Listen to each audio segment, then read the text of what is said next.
Il y en a qui disent que le PCF n'est plus que le gentil organisateur de la fête de l'UMA. Qu'est-ce que vous en pensez? Je suis un petit peu d'accord. Est-ce que vous trouvez que le PCF se vieillit? Un peu, oui. Oui, j'ai l'impression que c'est toujours un petit peu pareil et que ça devient un petit peu vieux. Est-ce que c'est dur d'être jeune et d'être militant PCF? Ça, c'est pas faux. Le PCF, il est assez vieux, mais après, on a la JC, il y a toujours une JC importante.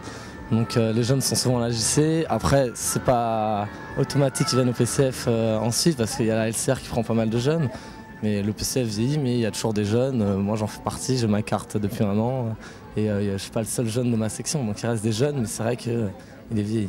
Et est-ce que tu as réussi à voir Olivier Besancenot? Genre à la fête de l'UMA? Non, heureusement, je l'ai pas vu, non. J'ai pas envie de le voir. À ton avis, qu'est-ce qu'il devrait changer au sein du PCF? Un peu changer la tête de tout ça, faudrait un petit peu rajeunir, quoi. Quelqu'un comme Besancenot pourrait faire que du bien au PCF s'il avait les idées du PCF, ça c'est clair. Avoir une belle gueule, comme on dit, etc. Et amener un discours franc, direct, on le voit bien, ça rapporte beaucoup de points. Donc oui, une figure jeune, à mon avis, justement dans l'idée de la transition avec Marie-Georges Buffet, ça pourrait être intéressant. Je pense que ça ramènerait beaucoup au PCF. Maintenant, ce qui serait intéressant, c'est que les électeurs du PCF votent non pas pour la personne, mais aussi pour les idées. C'est quand même ça le plus important à la base. Est-ce que vous avez réussi à croiser Olivier Besancenot? J'ai pas croisé Olivier Besancenot, mais j'ai vu qu'il y avait du monde sur son stand.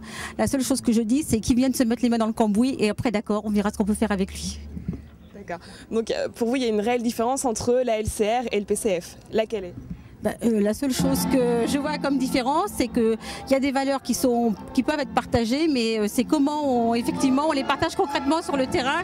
Il ne suffit pas qu'elles soient ostentatoires, c'est comment dans la pratique on les met en œuvre.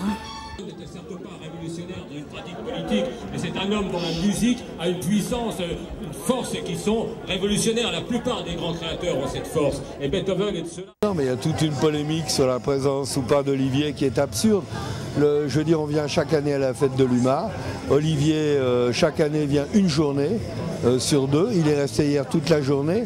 Le seul reproche, mais enfin ça les regarde, qu'on a fait à la direction du PC, c'est de ne pas avoir organisé de débats nationaux, disons, avec les porte-paroles des partis de gauche, comme l'année dernière, avec Hollande, Buffet et tout. Bon, on a un peu l'impression qu'ils craignaient un peu ce débat. Union de la gauche avec la LCR aussi ou pas? Et la LCR, de toute façon, si elle veut l'union de la gauche, elle viendra vers nous. Elle ne représente pour l'instant qu'une force que j'appellerais totalement d'allié objectif de la droite.